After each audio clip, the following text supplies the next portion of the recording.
This is funny. If you hear fart noises, that's Levi just making up stuff. What? Making fart Boy, noises. what are you doing, yo? Oh my god. Oh my god. What is wrong with you people?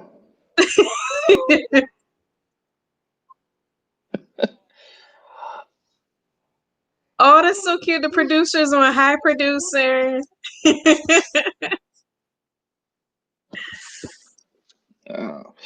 Okay, so I'm waiting for people to get up in here. I don't know where everybody at. They'll be here. Let's see. I know I sent the notifications out.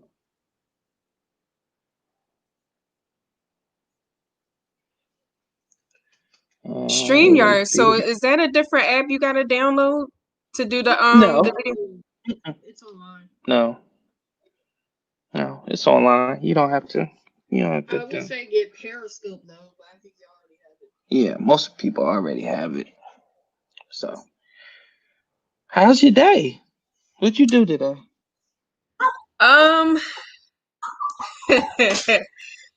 What did I do today? I didn't really do too much. Just logged into Levi's laptop just to make sure like everything was turned in because he's getting his report card next week, and this is the last week of school. So, yeah, that's about it. He had like a home session, so we had to call in for that, and that's been pretty much it. It's been chilling for the most part. Oh, okay. I got out a long time ago. Waiting on people to get in here. I don't know where they. Well, we are 10 minutes late. We are not 10 minutes late. You're 10 minutes late, producer. He didn't have Where's Prez and Roger? I'm waiting. You know they on CP time, yo. I sent everybody the doggone link. Funny, Mark was on time. I ain't gonna say why he was on time, but you know why he was on time, and the two other jokers was not on time. Oh man. You know, you try to support black people, and you know they just do their own thing, yo. Like, you like my shirt? Oh, yeah. Yeah. Oh. Yeah. I'll be wearing it outside. She be laughing at me. Like, I just grab a shirt and go. I'm like, I'll wear my woman on my chest. So what? Yo? Come on, man. She be laughing at me. So. Yeah. I'll represent. Where everybody at? So wait, hold on. You retweeted something I was gonna ask you about. Shannon said he talked. Shannon Sharp? Oh yeah. Is he still everybody's uncle after that? He ain't never been mine, number one, because I know what he all about. But funny, he spit all that venom, had a conversation with Drew Brees, and he's okay. Yeah, like you did a whole segment, and for what? I don't know. Okay. Yeah, Reg's at work. He can't do it tonight. Who else want to get in here? Who else want to get in then? I got 4 open slots. Now it's your time to talk about whatever you want to talk about. But yeah, gotta make that money, Reg. Yeah, that whole I never been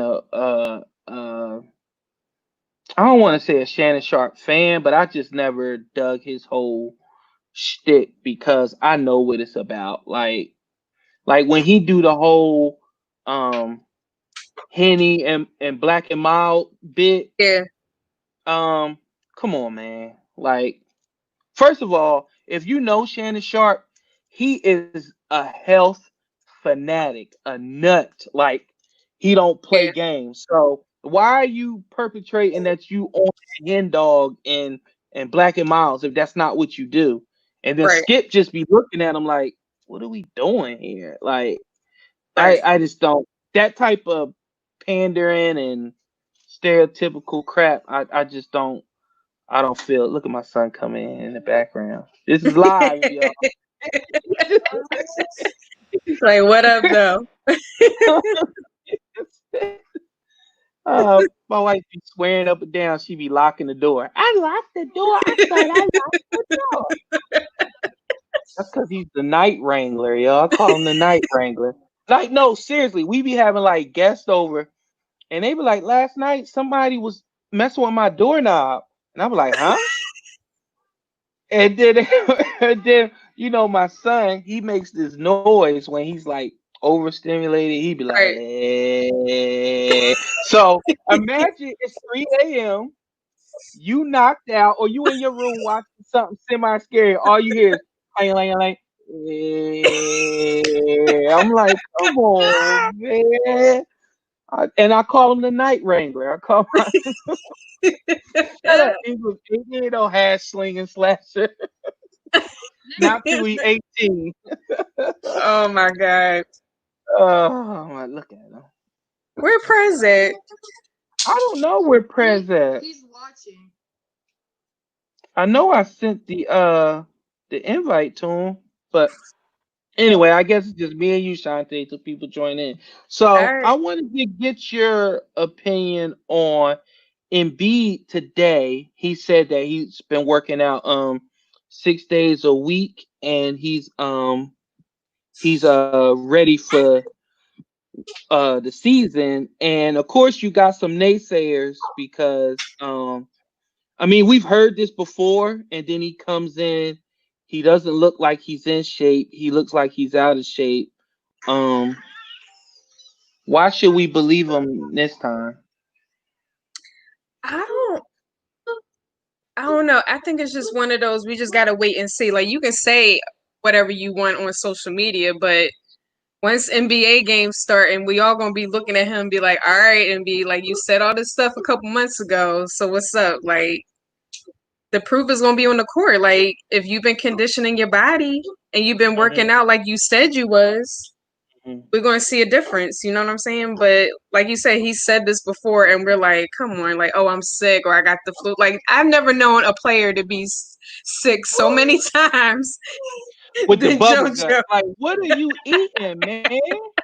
But you know, that's the Sixers thing. What is always gastroenteritis or whatever it is? They always Like, what are y'all eating over there?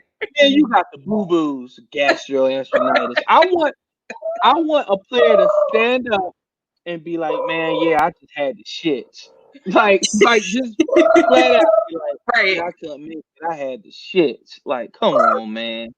I think also the Last Dance had to really it had to play like into all the players' psyche, because if you see how MJ was playing, and I thought it was the flu, and come to find out it was food poisoning. They purposely allegedly that they gave him a bad pizza. And I'm like, and you still played through the whole game? Like, I don't even want to hear it no more, JoJo. And like, you better get out there. First half. MJ was bad the first half. And then he came out and just did what oh, my man Marquise. Hold on, Marquise. I'm gonna send you the link right now, Marquise. Hold on, buddy. Hold on. We gotta get him in here.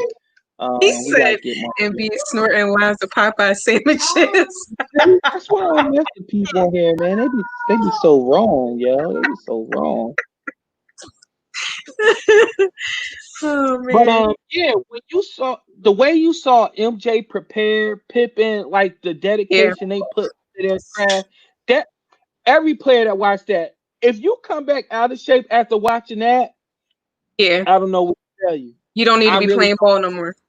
I don't know what to tell you, because what made MJ so special is MJ waking up was a top 5 player ever. Him just waking up, no practice, no, I ain't practicing my craft or anything like that. MJ with that work ethic and that killer instinct, he's the greatest of all times. Right. So it's that little it's that little something that makes you extra special. And you know, few athletes have it. Rest in paradise. Kobe had it. Definitely Kobe. Uh, And he saw it. You saw him when he was talking about it in the documentary. Who was he talking to? One of his teammates in the locker room. He was like, yeah, that young one. He got yeah, a I'm gonna have to guard that young one. He said yeah. it. Like, Yep. and for MJ to recognize you, and another person that MJ recognized too was AI early. If Yep. people don't know the backstory of that, the crossover on MJ felt disrespected because AI was getting a lot of pub, and he thought that AI was cocky. But Go figure. after after he put that MJ thinking somebody cocky, imagine that. But after AI put him on skates, MJ, he was like, yo, he's a bad dude. Like, you got to watch out for him. So, it's all about just what you put into it, and people will see what you put into it and they'll recognize it. If for somebody like Embiid, him just waking up and stepping on the court, he got people putting him in the top 5 as a player in the league right now, or whatever the case may be. Now, Yeah. imagine if his work ethic and his health catch up to that. It's all over. Hey, Marquise, I sent you the tweet in your DM. You got to hit that link whenever you're ready, and then I'll bring you in. But Marquise talk about this Aton smoke. Shantae, do you know Aton Shander? No. What are we talking about? Oh, he's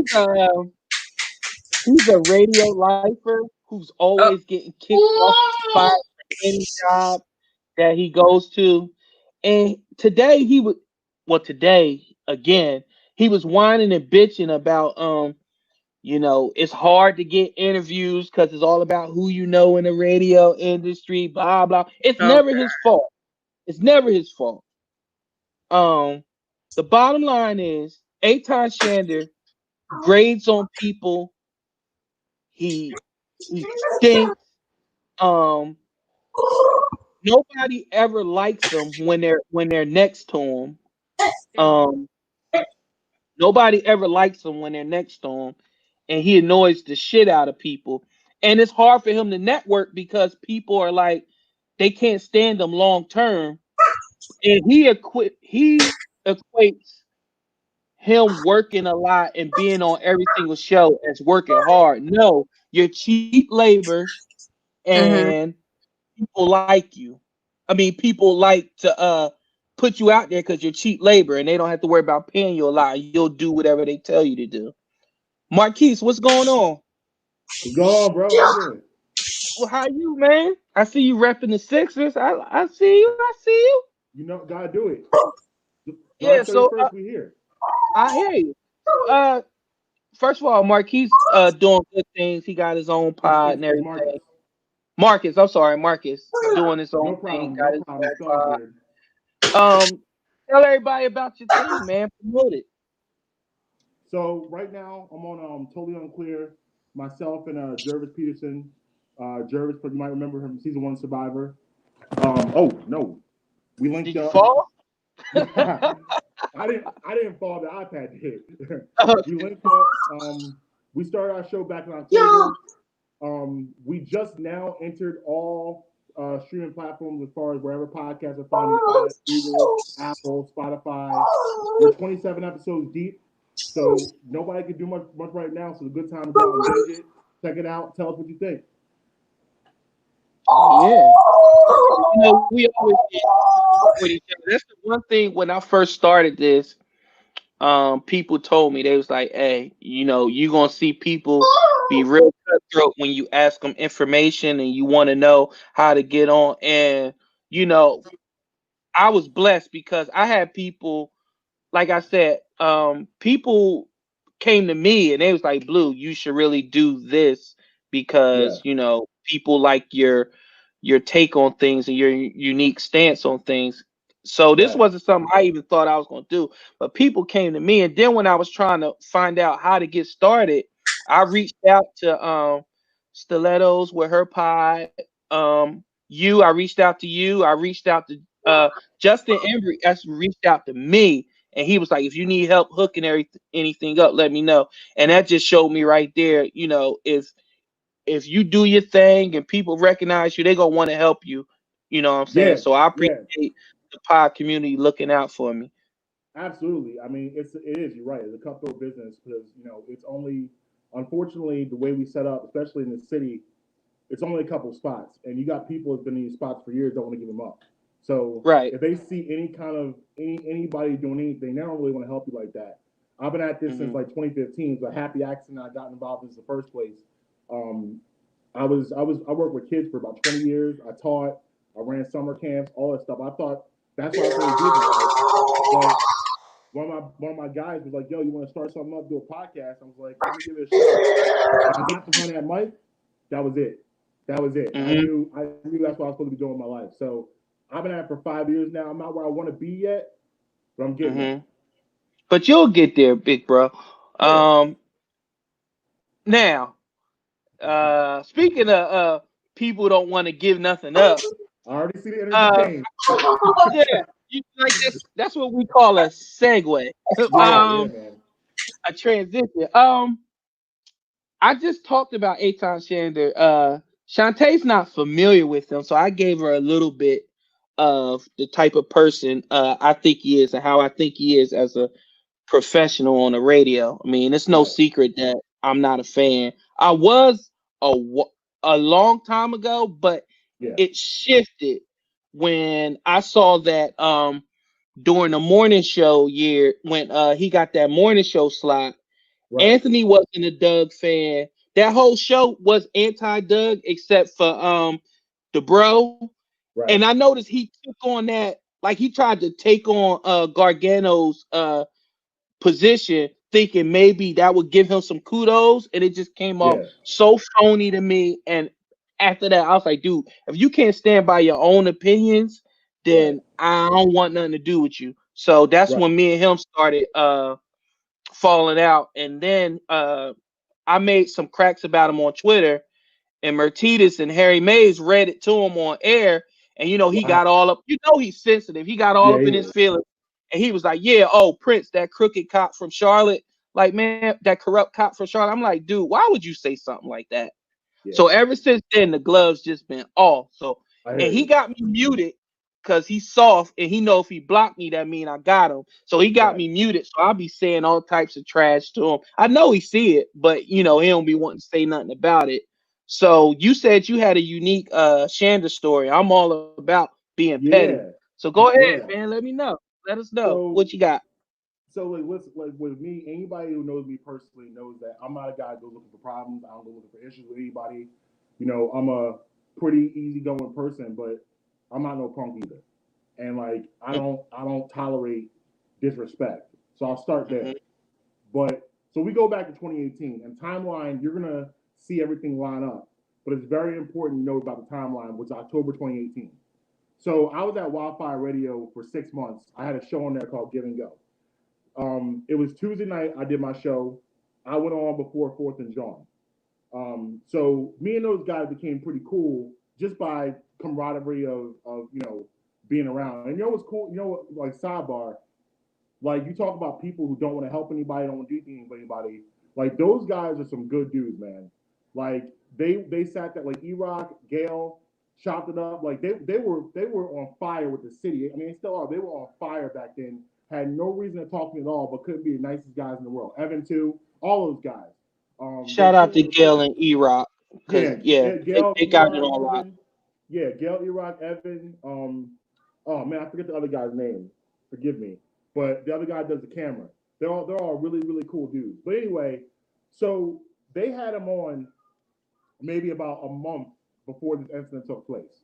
So you remember back in 2018, all the big shakeup at 97.5, with the morning show and everything like that. Well, E-Town was filling in. You just mentioned that.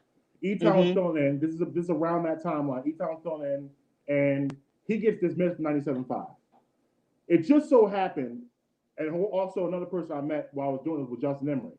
Justin and I became friends, but we were first colleagues. He produced my show over at Wildfire. So because the way I originally was going to do the show, I was going to have it be one guy and two girls. Because I thought that would be unique with a sports show. We've never really seen that before. I tried to do something different and new, so we're going to try it out. It fell through. One of the girls, her man wasn't happy that she's working with a dude with a whole bunch of foolishness. Even though I got to clean at home, I worry about her. But it was a whole bunch of foolishness behind that. So it ended up being just me and Nicole Jade, who you might know also through the Fortune. Oh, that's my girl, sweetheart, Nicole Jade. So Nicole is my co-host and Justin's my producer. So I looked with Justin. I was like, listen, man, in order for this show to work, I gotta score 40. I need you to get 18, and then we're gonna be good. And then Nicole fill in the rest, and we'll be all right. So we built up a good camaraderie, and up until this point, before I did Totally Unclear what I'm doing now, that was the best thing I did in radio. The 18 episodes is still up on Google Play. If anybody want to check it out, it's really good stuff. It's sports, it's pop culture, it's foolishness, whatever. So Justin and I were talking on the phone one day. We chop it up all the time, and we were talking. And we were like, "Yo, we need to do like a state of Philadelphia radio show, like just addressing the buffoonery we're seeing in Philadelphia radio." Because him and I think very similarly. Where a lot of these people that are still doing radio now, we're just tired of them. They need to give up their seats. Like, some of these people that are doing radio, it was cool back in 2003, but we're in 2020 now, and things are different. Things are changing. Times are changing. We still got the same people talking the same nonsense. And a lot of these people are just saying the same repetitive thing over and over again, and it's just time to move. So we always were a show that kind of decided, we're going to talk about things that are current and try to be as current as possible, obviously. So it kind of became a perfect storm where we wanted to talk about this, and Eton gets dismissed from 97.5. Justin kind of knows him a little bit, so Justin reached out and was like, "Yo, we're gonna do this state of radio show. Would you be interested in being part of it?" And he said, "Yeah." So we were like, "All right, cool." And then Justin, and I said to Justin, I was like, "Well, what just happened to him? Do you think he would want to talk about because back then he was going back and forth with Miss Nelly. They had a little something. They were going back and forth publicly and behind the scenes. So a lot of stuff was happening. And we were like, "Yo, this is gonna be some good radio." And then Justin reached out to him and goes, "Yo, you want to talk about this stuff?" And he said, "Yeah, you guys can ask me anything. I'm an open book. Let's sit down. Let's discuss. Let's have this conversation." So obviously, we're hyped. This so far for me, this is gonna be my biggest break thus far. So I'm excited because this is gonna be something that is gonna be kind of exclusive because he had just got dismissed. So we're good. We were good money. So my son, who's 5 years old now, at the time he was 3. He was 3. I do the math in my head real quick. I do the math. He was 3.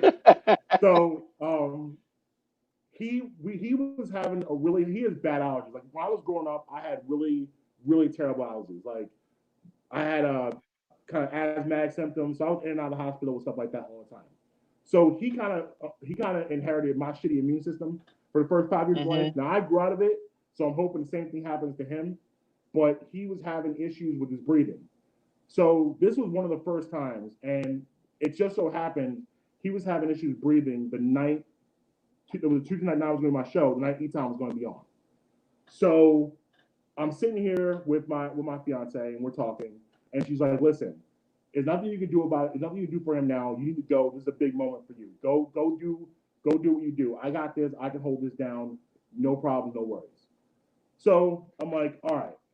Go to the studio," which I live in Pennsylvania, Hatboro, Pennsylvania. It's an hour and 15-minute drive to studio at the time.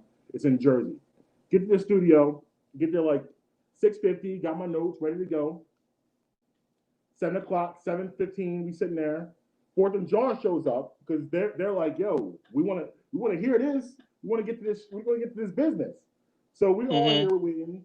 7:15 turns to 7:20. 7:25 turns to 7:30. Not here. Not showing up. 7:35, 7:40, 7:45. I look at Justin. I'm like, "What's going on?"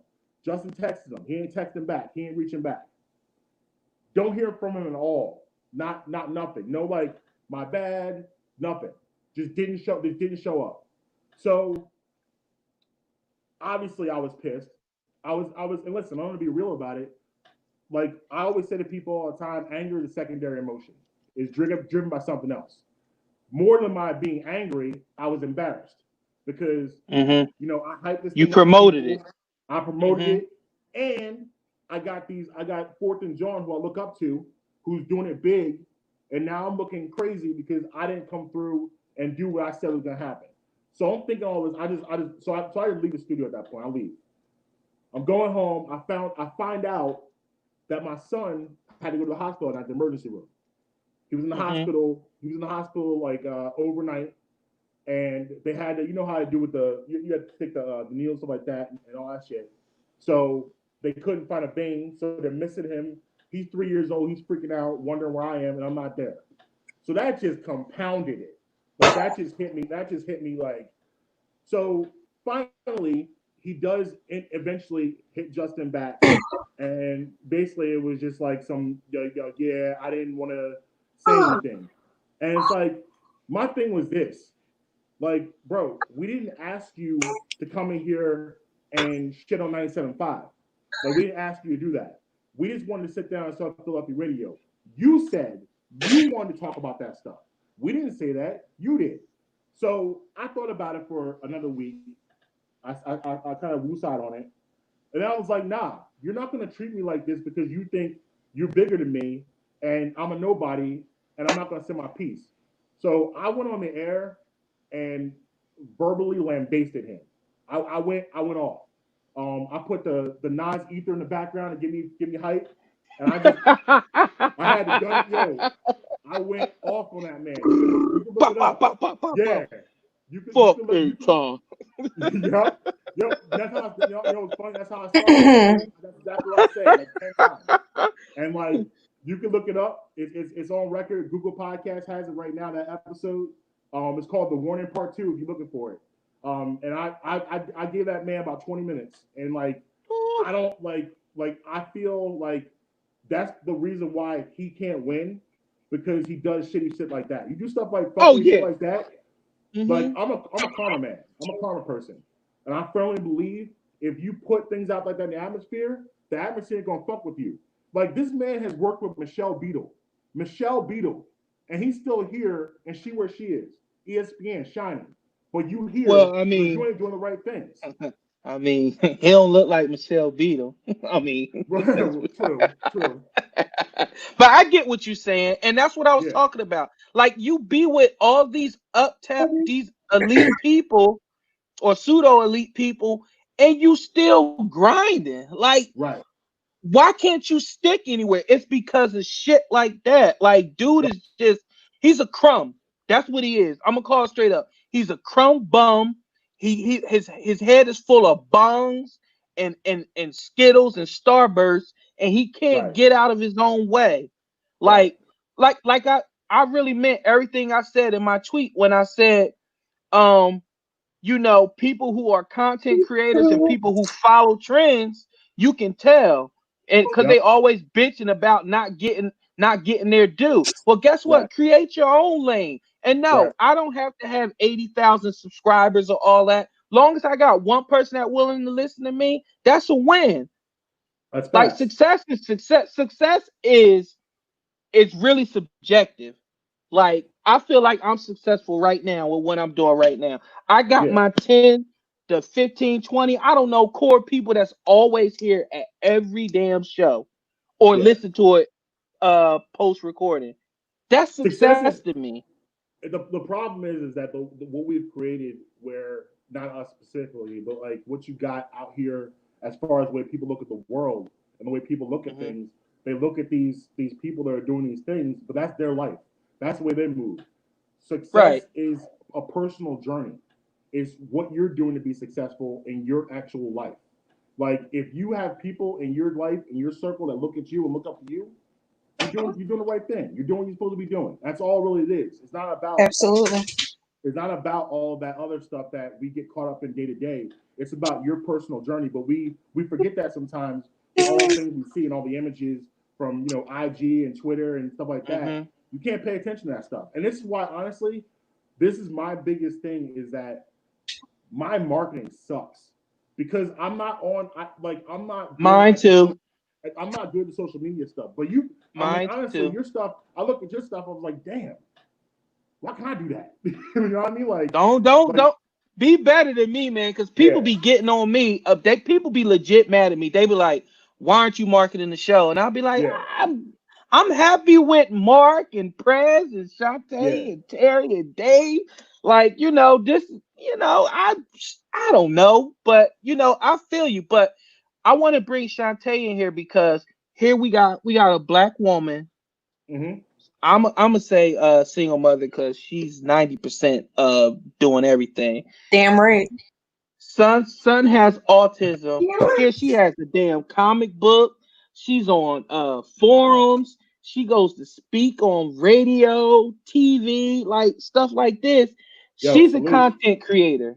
She's doing her thing, and she had to scratch a claw for everything. Now, like just as simple, like I believe me and Shantae is tight. So I hit her with a text. I was like, "You gonna be on the show tonight?" And she was like, "Yes." Now, best believe if she could not be on the show, even though if something happened and she didn't tell me why she wasn't on, I wouldn't be mad at her. But I know for a fact that Shantae respects me enough that she would be like, "Blue, such and such happened. I can't make it tonight." Absolutely. Like Mark did the same thing. Mark was like, I gotta do some things. I can't be on tonight. Prez does the same thing. Reg does the same thing.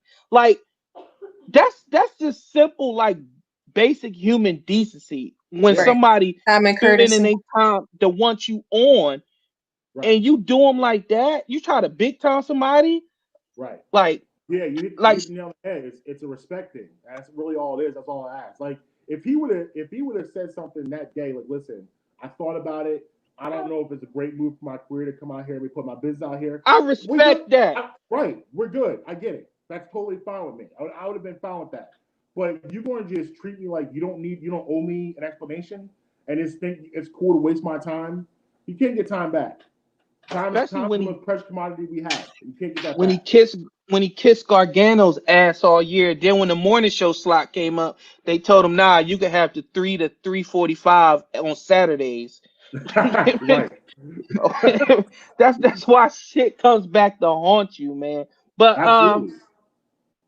I wanted to also get Shantae in here about this.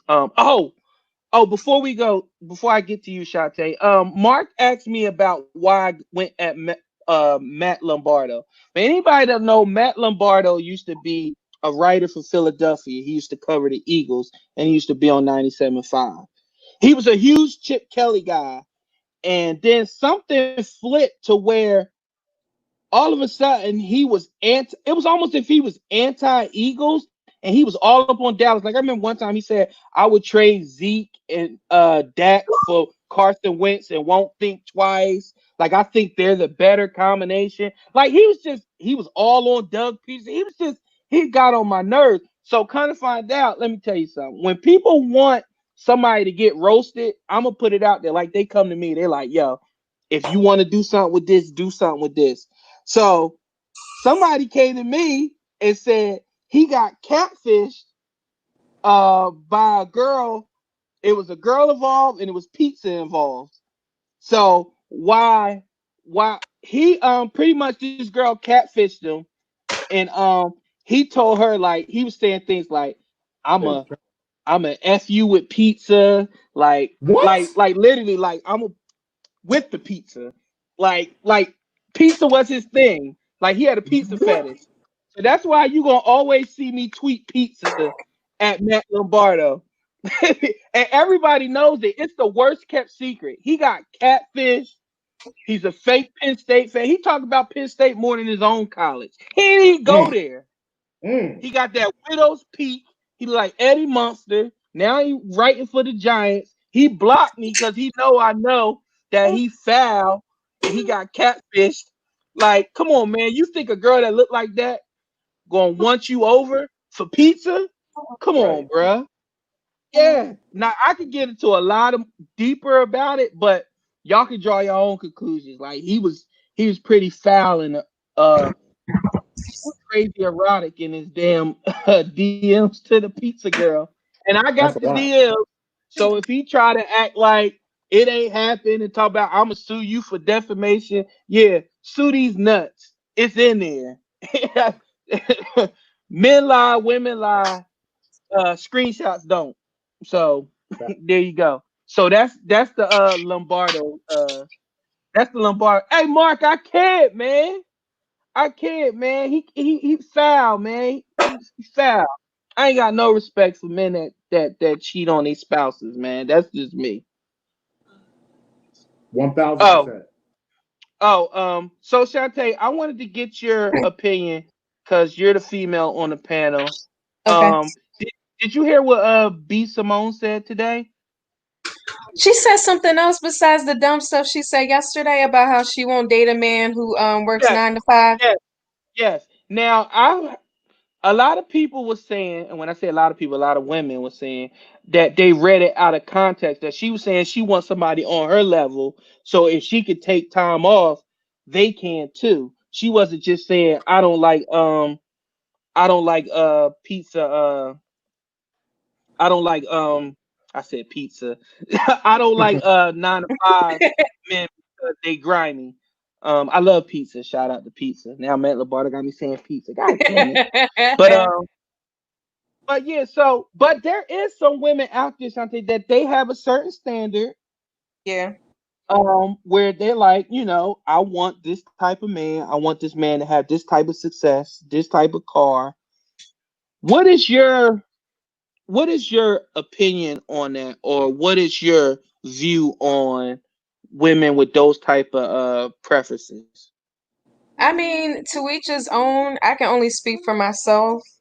Um, I just been observing her over the last like couple weeks, and she's just been becoming more and more annoying to me, and that's just my personal opinion. Um, because the way she, even though she had to backtrack and explain herself when she, because I watched it on Instagram when Nick was interviewing her, and even he took it like, so what's wrong with the 9 to 5? And then she's just trying to make it seem like I need a CEO. And then people were dragging her like, well, what CEO is going to take you to a business party or an event with your loud mouth and all this stuff? But it's not even about like she's loud and everything. It's just a simple fact like, okay, you made the come up. That's great. And you was grinding. But don't knock people who are doing a 9 to 5. And who's to say that people who are doing a 9 to 5 aren't entrepreneurs as well? Because I'm doing double. Like I have a full-time job, but also I'm trying to expand on my superhero characters to make that into a brand. So don't knock. Like it's almost like she forgot where she came from. Like she just said like a couple months back, I had $42 in my bank account at one time, and now I got this book to, manifest what you want. How about y'all just stop listening to these celebrities about taking advice on how you should live your life and what your expectations are, and whatever your expectations are is what fits you. Don't listen to her because she out there trying to chase rappers and rich people who don't want her in the first place, but that's what she's aspiring to. She keeps telling everybody who's beneath her what she wants, but you got to be realistic about where you're at in life. Like it'd be stupid of me to be like, oh, he got to have this type of car and this type of job. I just need you to be responsible. Don't cheat on me. You know what I'm saying? Be reliable. Right. Be considerate of my time because my time is valuable. And don't be disrespectful because I will curse you the fuck out. So, I mean, that's just get that straight, and then we can build on that. Some of these female, I can only, that's all I got to say. I can only speak for Karate Mark. I don't know what's going on with this stream. You and Terry, I don't know what's going on. I'm gonna figure it out though, because people saying they can't get on because of this stream. It's so weird, man. I don't know. I'm gonna figure it out though. But I'm double streaming. It's also on YouTube as well. So if you go there, Karate Mark on the E machine. but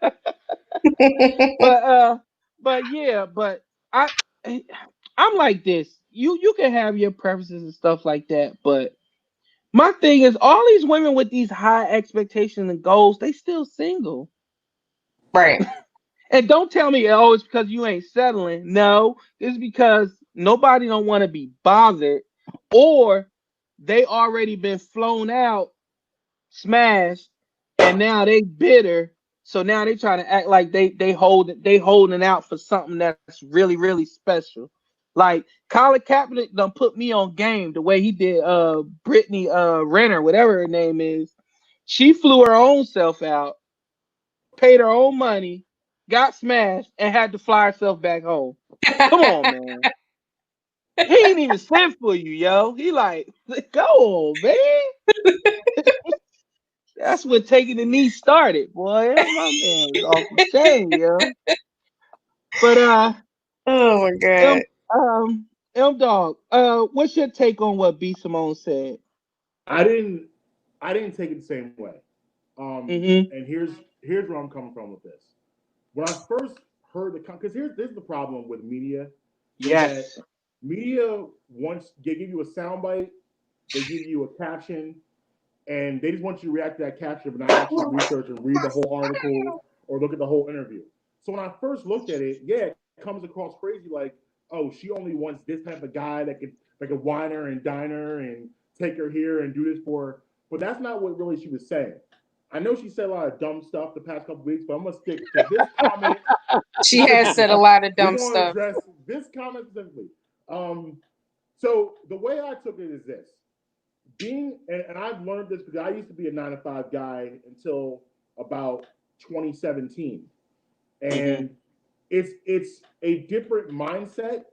And like sometimes if you're with a person that doesn't get your hustle and grind, they don't understand the way you move. Like I realize about myself that I'm not a 9-to-5 person. I can't operate in that vessel. I need to be creative. I need to be able to have outlets. Not everybody can do that. There's some people that, work 9 to 5, they're looking to do something else. There's some people that just want to work 9 to 5, pay bills and die. And then there's entrepreneurs, CEOs, people of that mindset. We can't all have that mindset.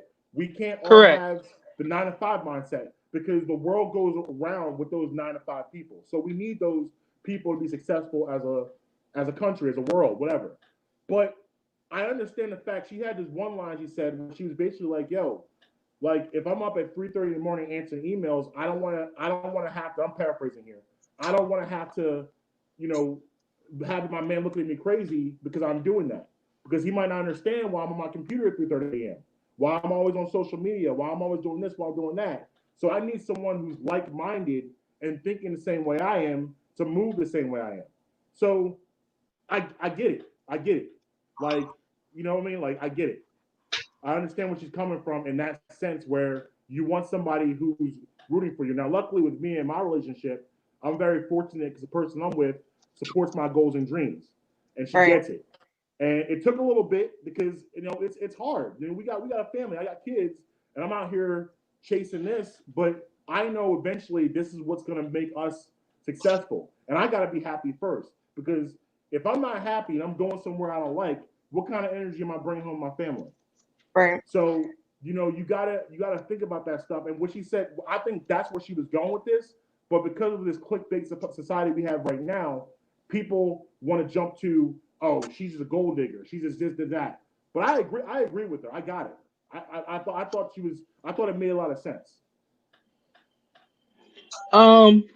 Yeah, and like you said, I like how you began with the thing about social media. It's all about context, and when somebody wants a certain agenda, they want to push something, they'll just put out a little snippet, and it sounds bad. Like I said, I thought it sounded really bad, and then when I read it, I was like, yo, I think y'all trying to make her pay for the previous dumb stuff she said. So now anything she says, it's like y'all ready to pounce. Yeah, it's like an avalanche now because she did say some, like before that whole interview, she was saying some stuff was like, what? So now anytime, like you said, she says something, it's like, come on, just be quiet. she's a Zelia Banks territory. Like, Zelia Banks, you see her name, don't bring like, her oh, up. no. Bring her up. She can bring up a cure for cancer, and just because it's her, I'm like, I don't want it. Like, As I don't soon as want I it. see I her want name, people to keep going through chemo. I don't as soon as I see her I'm name, just like this. as soon as I see her name, I'm next. Next. Nope. Not doing it today. You're not giving me today, Azalea. But I also wanted to Real touch quickly. on the you said about how you got to be creative and you got to be able to be creative and be able to have your hands in two different things. Like me, I've done it all. I've done 9 to 5. I've done dynamic stuff like being a police officer is dynamic like every day. I'm retired now. So every day my mind is constantly racing. I'm trying to figure out how to feel that void or feel that drive I had when I was a police officer, and I can't do it. Like I'll be on Nike.com, I'll be on StockX, like I'll be just trying to get some adrenaline going, and I can't. And it seems like this podcast has been a godsend because it allows me to think about what I'm gonna talk about, interact with people, because my interaction for the past 15 years have been the people I encounter, whether they be criminal, domestic, whatever it is. And police work is very dynamic. So, every night is different. And, you can get that adrenaline doing that. But now that I'm doing this and I'm off, like, I don't even think I can do a 9 to 5 anymore. Maybe I can, maybe I can't, but I don't know. And I'm blessed to where I don't have to work another day in my life and I'm straight. But some days I do miss the whole grind when you like get up, you put on your uniform, your tie, or whatever it is, and you go make that money and you come back home and you able to lay your head down like this is what I did for the day. Like now, I lay my head down like, okay, baby's picked up from camp, kids ate, bath time. I did it. But I'm like, what am I talking about here? What did I really do? But I'm glad you did bring that up. And I like that Shantae said it too. She like, I work a 9 to 5 and I'm a CEO of my own brand. So you can do both. Like I think it just sounded like a stigma was on a 9 to 5. Like you can be really, really successful with a 9 to 5. And some Right. Yeah. CEOs do have a 9 to 5. Some CEOs like they can't do that. I'm in the Bahamas and somebody underneath take care of everything. Some CEOs legit gotta be in it every single day. So Right. that part I didn't agree with for her to just say that I don't want a man with a 9 to 5. And I'm like, man, like I get it, but you like put out a book and like all and like you acting like you running Amazon. Like cut that shit out. Yo, it's crazy to me. Like, you go back to like the 70s, even before that, 50s, 60s, 70s, 80s, 90s. Like, not people, 9 to 5 people were like revered. They were like the people you looked up to people like that, like the postmen, people like that, the factory workers. But like you see in the 2000s, things have kind of shifted, and people who are more freelance are becoming more respected, which is crazy. Yeah, because it's like it takes a lot of well, it's a female here, but it takes a lot of what to start your own thing Huspa. and to stick with it. You know what I'm saying? To be Yeah. like, okay, I'm gonna go out on this limb. I don't know where the next paycheck is coming, blah blah Right. blah. But this is my baby, this is my brand, and this is what I'm going to do. So, shout out to people that do that, man, because it's Yeah. crazy. That you could go out on a limb like that and just create your own brand and be successful with it. And like I said, success is really subjective. But while I got you on, I also want to ask you about I had asked Shantae, but about the Embiid thing, a lot of people are giving him a hard time about him saying he working out 6 days a week and he's going to be ready. Right. Um, where do you get where do you think the Embiid fatigue is coming from? Um, listen, I say this to my kids a lot, is that it's only so long that someone can be valued on. Like we can talk about potential all day and night, but eventually I need that potential to pay off to something bigger. I need you to arrive. And I feel like as a Philadelphia sports fan myself, we've been waiting for Joel Embiid to arrive for a couple years now. And he's had moments. Mm-hmm. He's had moments where he's looked really, really good. And, you know, I go back to last year, game 3 in the second round against Toronto. And I'll never forget that feeling I had when he drove that lane, had that windmill dunk. And he put up 33 and 13 or whatever you want to call it. But then we go game 4. And now all of a sudden he's sick. Bubble guts. Yeah, now all of a sudden he got the bubble guts. And then we go to game 5. And he's sick again. And it's things like that, like that just it drives you crazy about him because he has the potential to be a top 5 player in the league, but he can't put it all together. It's a combination of attitude, a combination of diet, a combination of work ethic. But you throw all those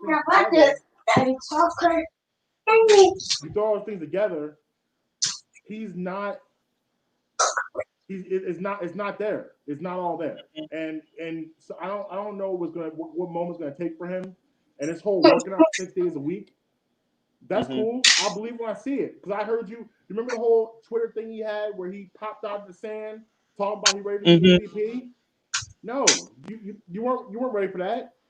You know what I mean? So like it's one of those things where with him, I'm waiting to see. We'll see. I hope, but we'll see. Yeah, I mean, I just dude just wakes up and he's 20-10. So, you're right. But we need more. I'm not there yet with the fatigue because he's so good.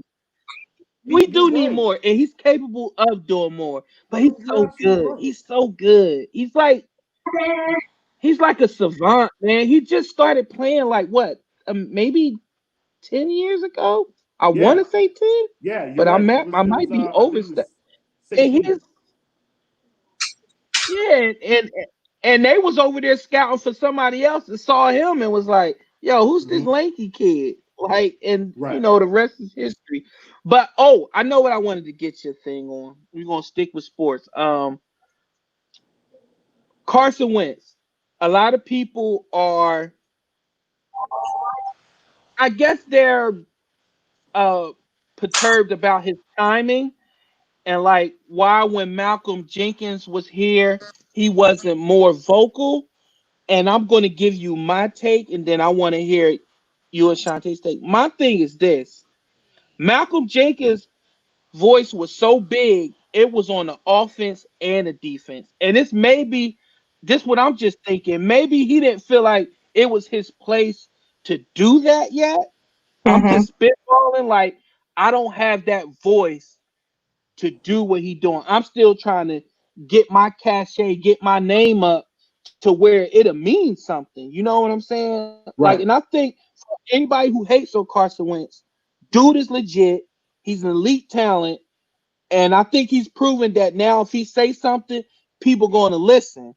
Because his tweet went viral about, you know, what he thought about, you know, growing up in North Dakota, not, you know, having black people around and trying to figure out what he can do. But, you know, with some people that's like, you know, day late, dollar short, where were you before? Shantae, what's your take on what Wentz said both times? And that's interesting you brought that up because you probably seen the whole conversation on Twitter when I retweeted him signing something to hold police officers more accountable of their actions while they're out doing you know, whatever, you know, the cops get called for, you know, a routine traffic stop or whatever the issue may be.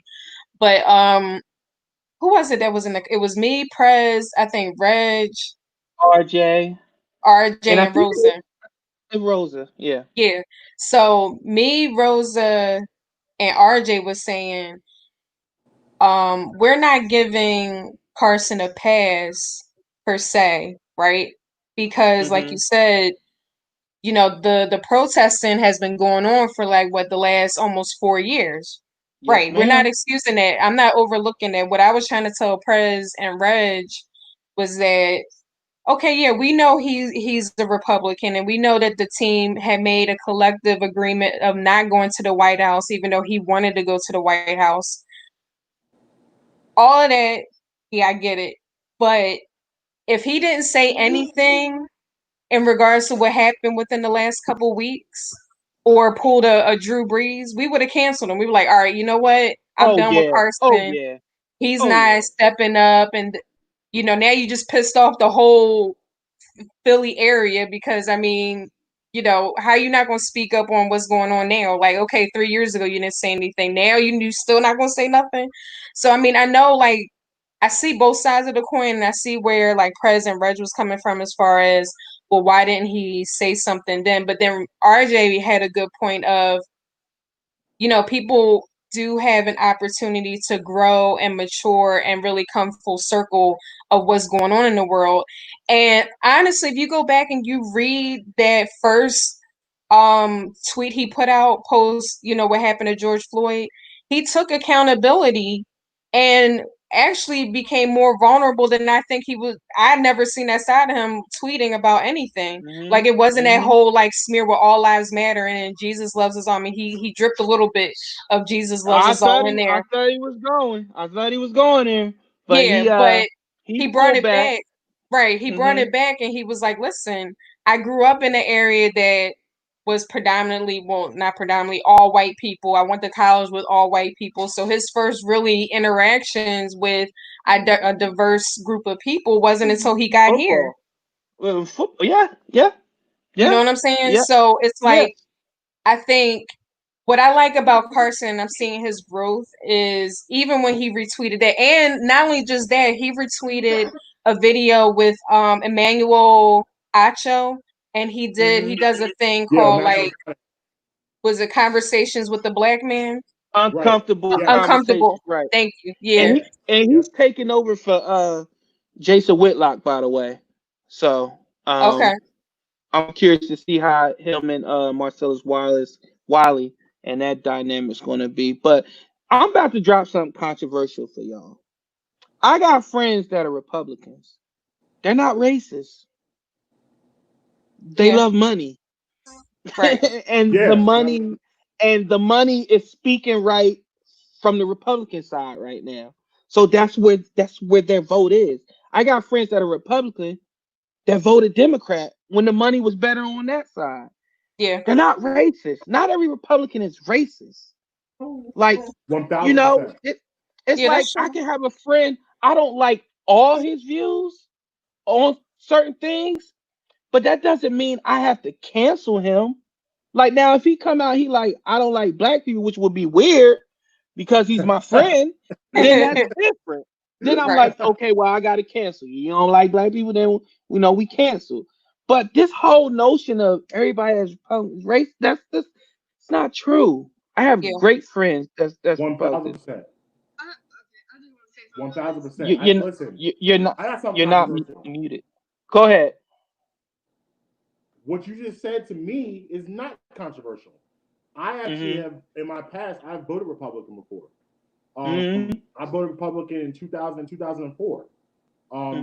And I just feel like when it comes to politics, and I'm going to get into Carson Wentz in a second, when it comes to politics, you got to approach it with an open mind. And if you don't do that, you're cheating yourself.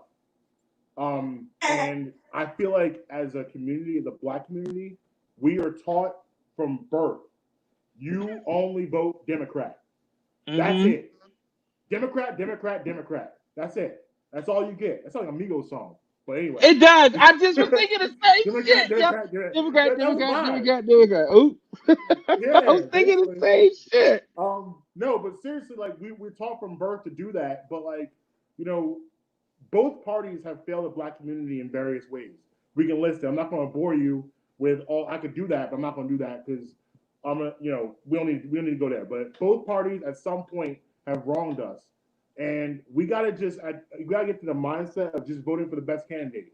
Who make the most sense for you? Another thing we're not taught about politics in the Black community is that we're taught to vote national.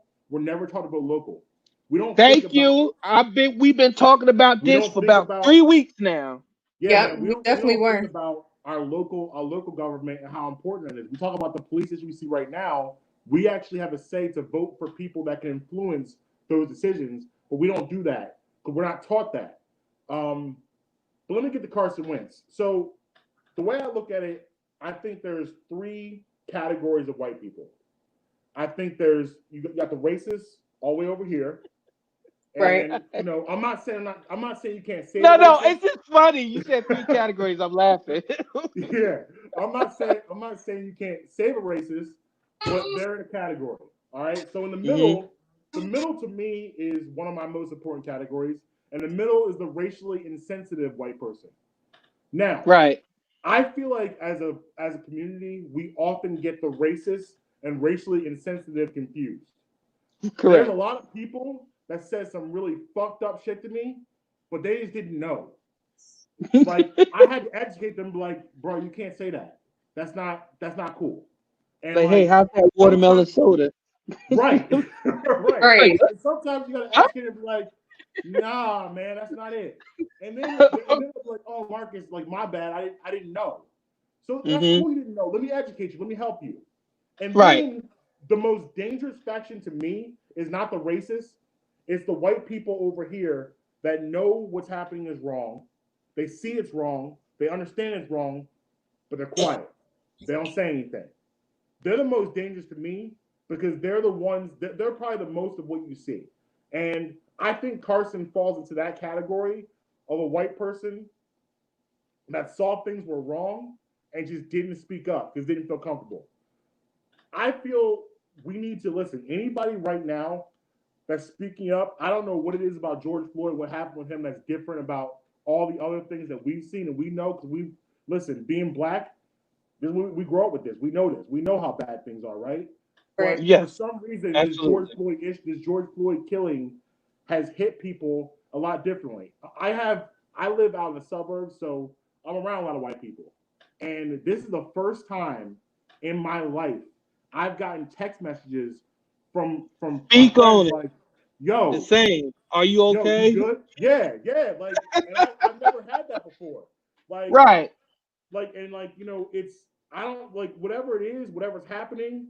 We gotta open up and invite it in and invite that energy in. And if Carson has had an awakening and he now sees it and now understands it, we need to accept it and accept him for that. And a real quick point and help him grow. Right, correct. Absolutely. A real quick point about Jesus and the way he sees Jesus and the way a lot of people see Jesus is that he has grown up with an image of Jesus that does not exist. Jesus does not have red hair. Jesus is not a white man. Hair like wool, eyes like fire. Yeah, basically. And Jesus grew up in the Middle East. Jesus is closer to us than he is to anybody else, but we don't see images of that. Absolutely. So Carson grew up with Ginger Jesus. Like he grew up with that. That's how he would say it. So growing up in North Dakota and growing up around all white people, I get his perspective. I understand his perspective. That's the problem. The biggest problem we have is we don't see and have understanding. We don't understand. And like I say this to my kids all the time, sometimes in life, you have to get uncomfortable to get comfortable again. And we need to start having some of these uncomfortable conversations to start narrowing the gap and understanding each other more. But what I'm seeing, and Shantae, you can help me if you're seeing this as well. With every action, you have an extreme reaction to that action. And let me explain that. Like you got white people now legit like, no, this is wrong. Like this is so wrong. Right? And then you got white people that's like, well, damn, oh, what are we gonna be offended about today? I guess you hate being white. What's with the white guilt? Then you get the people that's trying to defend, like, yo, like, damn, you hate being. Well, like, I don't understand. Like, what is all this coming from? And then you got that faction fighting with that faction, and then it all gets mixed in, and then it's boom. Well, you must be racist. No, I'm thinking like they're probably like, like, well, damn, like I'm not racist. Like I have black friends, stuff like that. But every time I turn around now, I got a white person saying, and if you don't do this or you don't see it this way, then you're this. And now they're pissed off because they're like, well, forget it. And then they start saying some crazy shit. And then, in the moment of anger, sometimes you just say some crazy shit, and but that's not who you are. You're pissed off now. So you want to do whatever you got to do to get a piece of flesh. Now, Shantae, if I'm off, let me know. But you've seen it on Twitter. You got white people going at white people like, right? Yo, you got white guilt today? You upset today? You upset? Right.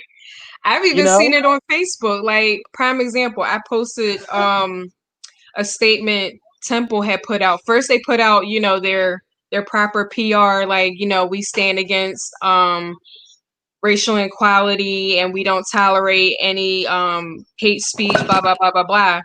Then, like, maybe 10, 15 minutes later, they tweeted something saying, well, per our standards at Temple University, our mission and values is that, we welcome all types of speech per the First Amendment, and that includes hate speech, right? So I screenshot it, right? And I posted it on Facebook.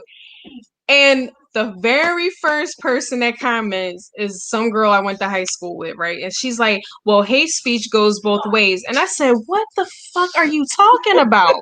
What are you talking about? Like, at that point, I was so drained that I didn't even feel like dragging her. So here comes one of my white friends that she's been at every protest since the protesting for Georgia started. Mad, boy. Big mad. She gets on the post, and it's still on my page. So I'm gonna send it to you, so you can read it. She dragged this girl. She dragged her so bad. The girl DM'd me an apology, talking about, Shantae, I'm so sorry if I offended you. And I mean, to the point, the girl thought the girl that was dragging her was black. She thought the girl that was dragging her was black. And we're all telling her, like, no, this is a white girl. And she's like, well, like, here you go. How dare you tell me how I am? And this is not, don't you tell me that I'm a racist. And we're like, but you just pretty much just said that you are. But okay. I mean, it is what it is. But yeah, I've been seeing that hardcore on Facebook. Like, it's comical to me now, because then you see I like it. You see like the white people who ain't with the shit coming at the people that's still on that bullshit. They're like, listen, I'm not here for this. Get the fuck off my page with that. I'm petty. I'm petty. I love it. I love it. The most dangerous racist there is the closet racist that hangs out in your circle, down with the culture, listens to hip hop, stuff like that. But when it comes down to the real issues, then all of a sudden they're on the other side. And exactly. Like, what? Oh, I thought. Like, you know what I mean? Those are the people we really need to watch out for, because there's a lot of those. Too many of them. Yep. Example is the rapper Yellow Wolf. Dude, Yellow Wolf. Used to be with. Yeah.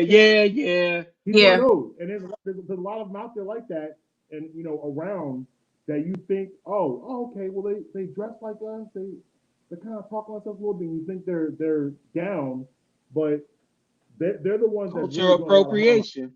Cultural appropriation. And speaking of cultural appropriation, I thought I shout out, my white brothers and sisters, because I don't want to be known as the militant brother. I don't want to be no Tariq Nasheed that talk all this shit, but living out in the suburbs with his milk of Malaysia wife, and like, come on, bro. He'd be like, oh, these race warriors, we out here. If you don't sit your big suit 9-piece ass down somewhere, like nobody still wears big suits. Sit your ass down somewhere. Yeah, right. I said it. And I'm a police officer, and I'm a black man. So come at me, Tariq. What you want to do? But anyway, I want to give a shout out to so I asked Shantae, Umar Johnson smashed your Asian cheeks. But I asked her to give me her top 5 white crushes. And Marcus, I'm gonna ask you to give me not your crushes, because we married, but top 5 white women that you like. Okay, I dig it. I see why. She's liked. Because we got to be careful. Okay, Shantae, go ahead with your 5. I already know who already on there. Justin! Yeah.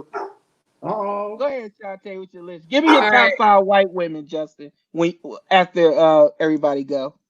All right, What's that? so I got Brian Phillippe. What? I got Chris Evans, Captain America. I got Jason Momoa. He ain't white. He's not white? Oh wait, he's Hawaiian. He's Hawaiian, right? Okay, take him off. Yeah. Okay, never mind. All right, my bad. Oh, what's the guy that plays Thor? He's on there. Chris Hemsworth. Yes, he's on there. Brad Pitt. I already know who the last one is. I can't think of the You know who the last one is. Who are you going to say? Go ahead, Prince. Since you know Paul everything. Walker. Yes, Paul Walker. Yes, he's on everybody's list. I think he on my wife list. Shit.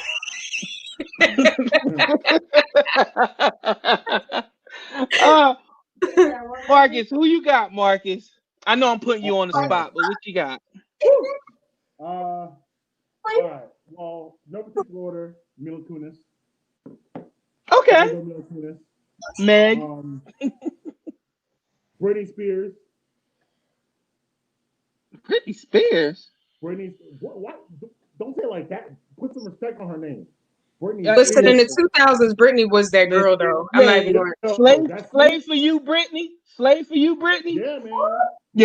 Yeah. Now I'm drawing some blanks. Who else we got? Jessica Alba, she count? Or she's mixed, right? Isn't she like half Mexican? Who? Jessica Alba's mixed, isn't she? Who? Jessica Alba? Yeah, she's mixed. She's mixed. She don't count. That's cheating. All right.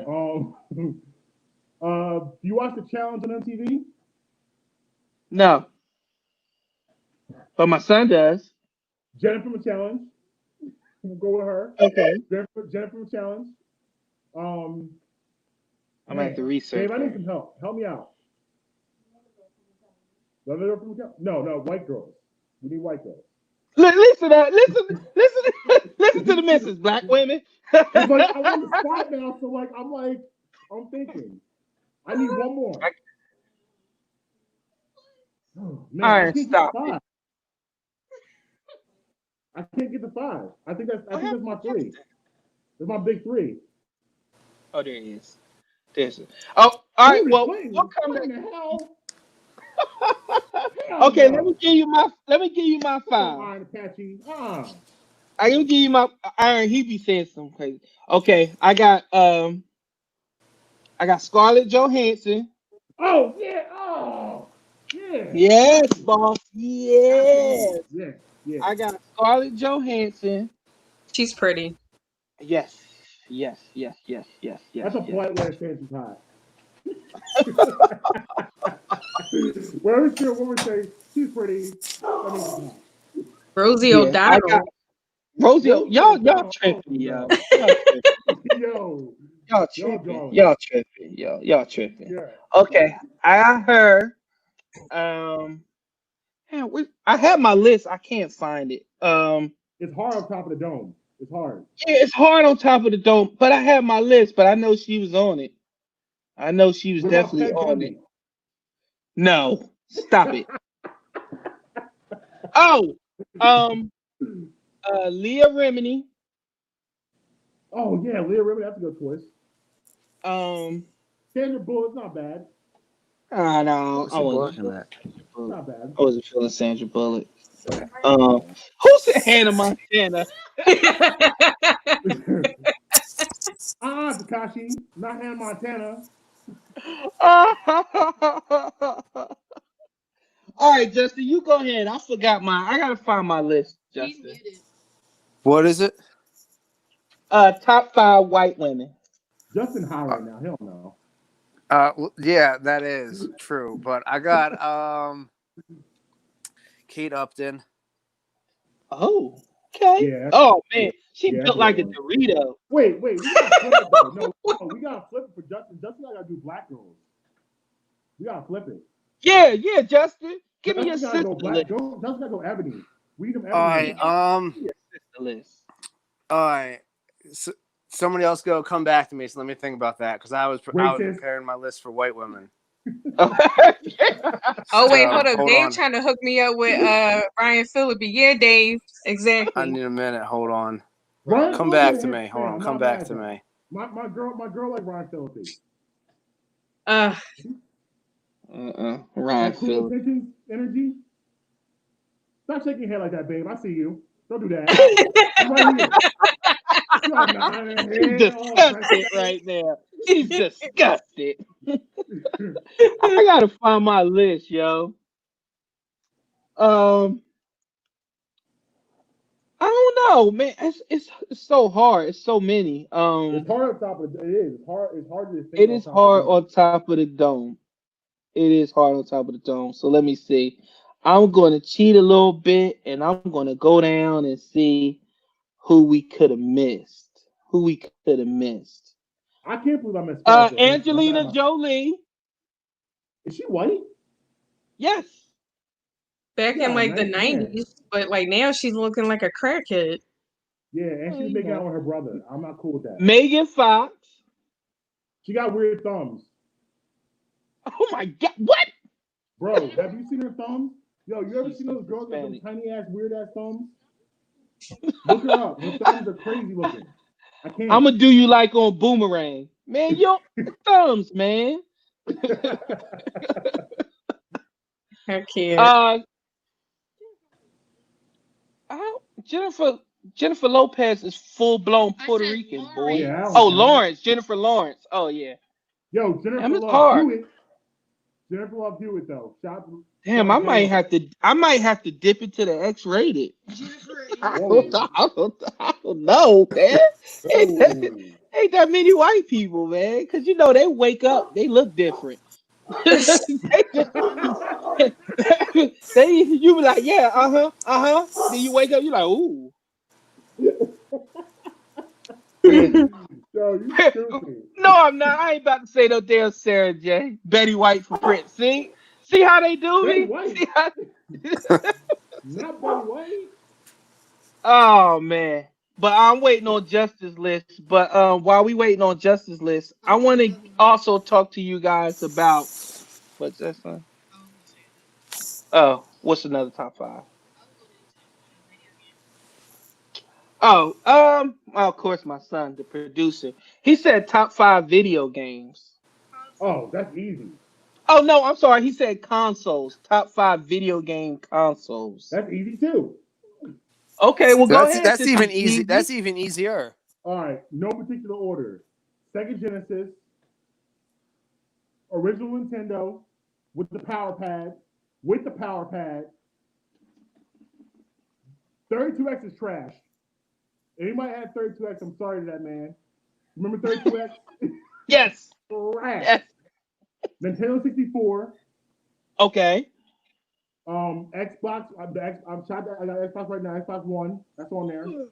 Serial killer. Go ahead. And I shot my first video game system ever. Atari 4800. Shout out to Dr. J. vs. Larry Bird. You took it back, yo. Dr. J. vs. Larry Bird, bro. All right, Justin, go ahead. He killed me with that Atari one, but go ahead. Go ahead, Justin. Who's your top 5? Which list you want first? Give me the video game console first. All right. No order. Nintendo 64. Facts. Original Xbox. PS2. I don't know about that. Yeah, no, the PS2 was revolutionary as far as systems go. Okay. Go back and look at the The PS2. It was the blueprint for what all the systems were today. Here we go. The original Nintendo, and then the best handheld ever, the Game Boy. Oh yeah, I like that. Okay. Good call. Okay, let me Yeah, give Game Boy you was my legit. 5. All right, son, give me your 5. Let me unmute my son.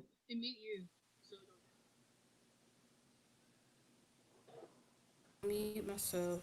Now I'm going to mute you. Okay. So,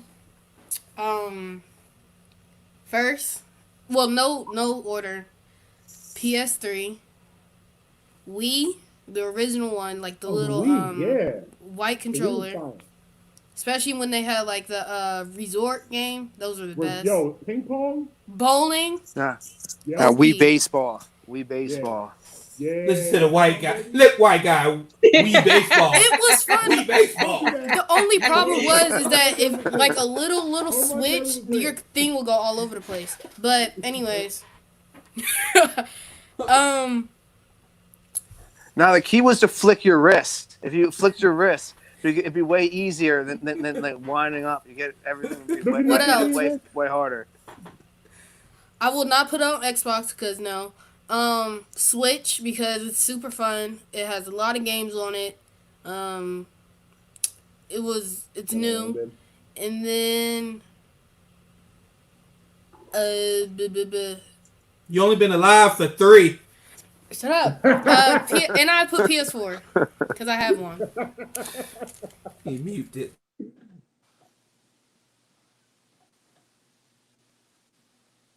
I'm unmuted. Here we go. Here go my 5. And I can't believe y'all ain't start off with this. Sega Dreamcast. Bruh, we still waiting for 2K5. We still waiting. 2K changed the game. I don't know about that. You don't know? You ain't play Sega Dreamcast? Oh my! I don't know about that. Okay. I was mad about 32X. I abandoned Sega after that. That ruined my Christmas, bro. I was mad. I was tight behind that. My Christmas was fucked up over 32X. All right, original Nintendo, no doubt. My favorite game was Zelda on original Nintendo. Okay. Nintendo 64.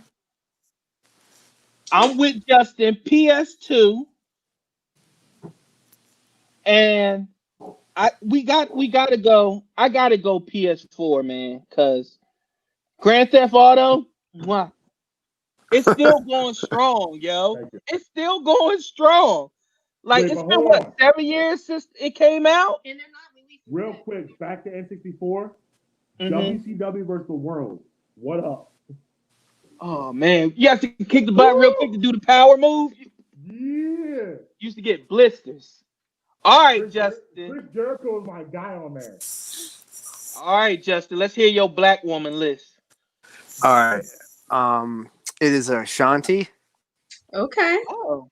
Okay, Justin got flavor. He said Ashanti. Okay.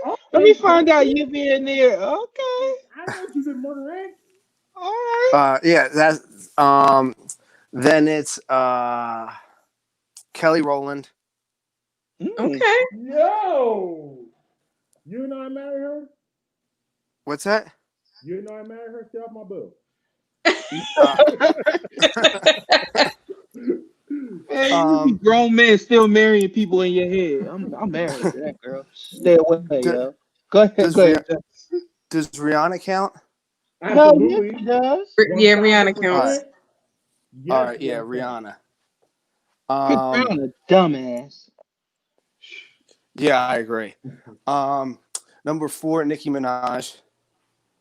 Mm. Yeah, I don't care. I don't care what anybody says. And number 5 would be Beyonce. That's a nice list. Here's where I'm at right now. Where's Halle Berry at? She was on my list when I How did did she it. not make your top 5? What's that? How did Halle Berry not make your top 5? Because Justin like them nasty. Yeah, pretty much. Pretty much He sums in it up. Vegas. He like them nasty. All right, Shantae, what's your 5 consoles? I know you only been alive for 3 too. Go ahead. Oh, stop. Oh, say thank you. Let me see. Well, growing up, I did like the original Nintendo, the Super Nintendo.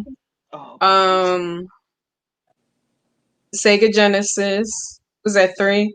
After that, I really didn't play a lot of video games. My brother was more into it than I was, but what did he have? he never had an Xbox, so he always played on PlayStation. Good for him. Um, Good for him. Yeah, I did have an ex that always had a an Xbox, and I was even annoyed how it just, I don't know, I was so used to playing games on the PlayStation with my brother, and then they would have an Xbox, and I'm like, what is this? Like, Big ass controller.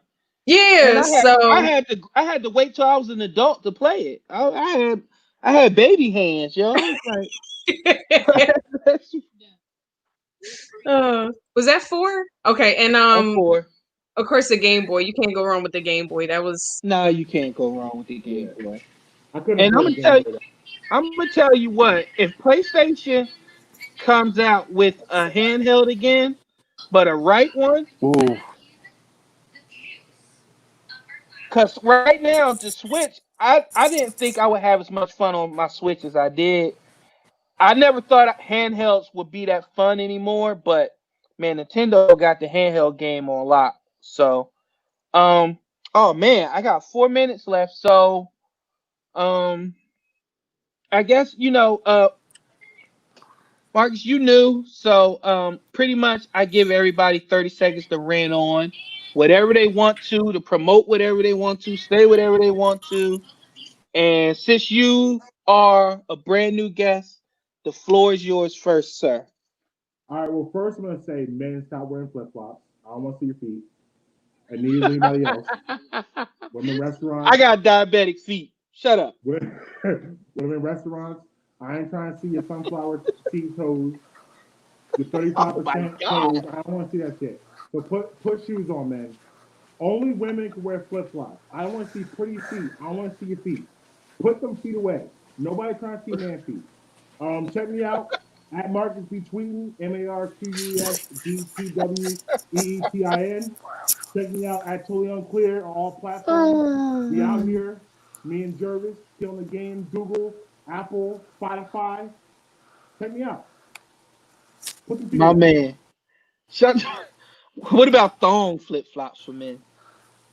Absolutely No. No toe touch. No. Absolutely not. No.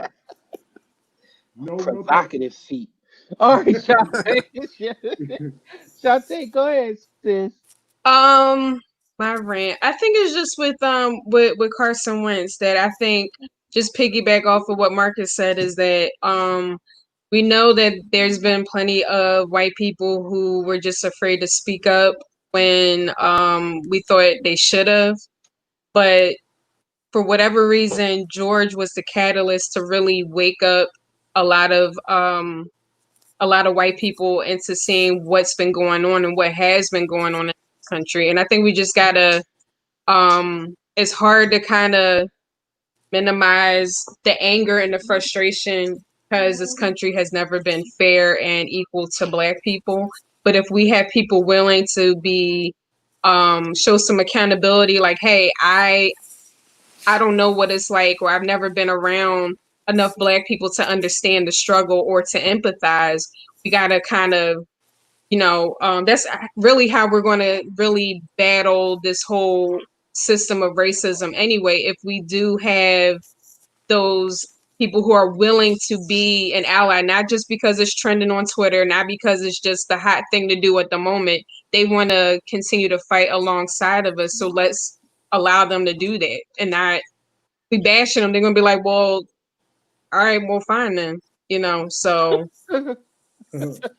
I don't want to say what I think they'll probably say, but yeah, right. All right, Justin, go ahead.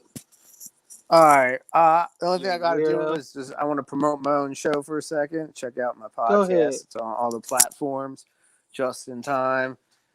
I got some brand new equipment I just got, so I'm going to set that up. I'm going to be a podcast in full after that. I got some nonsense lined up. Got some great guests. And when you go out, just put on a mask. Thanks, Come on, Justin. man. What? It's my Cool. PSA for the day. Yo, whenever Justin's on, I almost want to ask him for some. No, it's all right because it's legal in this city He's so chill right now. and this state, and it's legal in this state.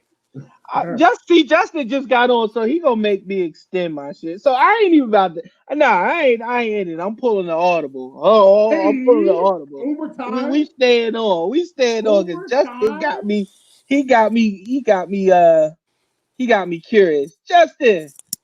Yo. Now I've been to Vegas, Justin. But I came with the family, so we was seeing like the Grand Canyon. Man, that's in Arizona.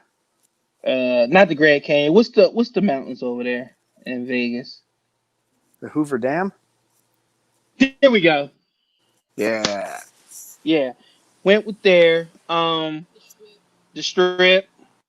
We ate at Fat Burger for the first time. I hate Fat Burger. We've had this discussion, Justin. Don't start. Yeah. But I want to know, like, would you recommend like Vegas, like for somebody if they want to stay there? Like, if somebody was like, "Man, I want to move to Vegas," what would you tell them about Vegas? Vegas is the greatest city to live at in the entire world. Like, there's nowhere else that I would rather live than in Vegas. And I've lived in many different cities. There's no other city I'd rather live in than Vegas. It's LA without any of the taxes. And no beach. And if you want to go to LA, it's only like a 3.5 hour drive. Like, I can be to the beach in like 3.5 hours. Now, what everybody want to know is, have you been to the Bunny Ranch? No, but I had one of the girls from Sherry's Ranch on the podcast, and she'll be back on the show next week. Oh yeah, I'm gonna need a call in for that one. I got some that's cool. Yeah, it's dropping. Questions. It was dropping. Oh yeah. No, she's very open about it. She's got a whole YouTube channel and everything. You gonna make her wear a mask? I guess if I wanted to, yeah. I have a mask question though. Go ahead. Okay. I asked this on my show. Would you hit on a girl that had a mask on? Because here's the deal. The mask covered up nose to mouth to jawline. A lot of things could change in here. Mm-hmm. All you got is eyes. You got eyes, that's it. Would you take the risk and go talk to someone if you thought they were cute? Because the mask comes off and you get weird.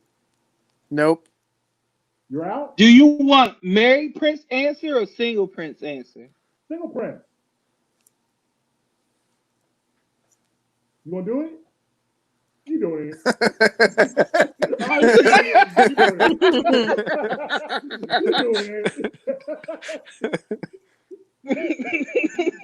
And here's the deal. Here's my follow-up question. So it goes left. Take the mask off. Grill. No, it's weird. What's your exit plan? Oh, dude, I'll just get up and leave. I don't care. You're out? In the middle of the night? Oh, yeah, dude. Ladies. Oh, listen, you have no idea. I don't care. Men could be looking crazy, too. You can see a forehead. Well, that's a nice forehead. I'm going to talk to him. Wait, shut there. You'll be like, oh, man, he got a sexy forehead. Like, come on, man. Nice His forehead so damn sexy, yo. Oh, my God, look at his forehead. Pretty ass forehead. Look at the sweat on his forehead. Like, what? He can have a nice forehead. It can lead down to his nose nice. His eyes are clear. You don't know. So, ladies, what would you do? Sante, you the lady.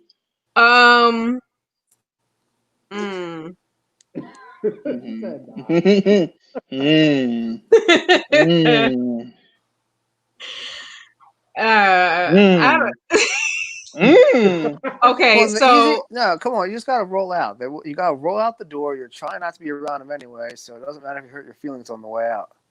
Peace. I want to know the first part answer though. The first answer: you see a guy you think might be attractive, got a mask on. You approaching, or you saying, I don't know, I'm not doing that? Okay, so this is how I am, period. When I go out, I don't approach anybody. So, Oh, and that's rested bitch face. yeah, only because like I am a social person, and like a lot of guys get it confused when I'm having a conversation with you that means flirting, and like no, I know how to carry a conversation. I'm not. Okay. So that's why when I go out, and especially if I'm by myself, I'm not making eye contact with you. I'm not none of that. So no. So that's not happening either way. God damn. Yo, she's savage, yo.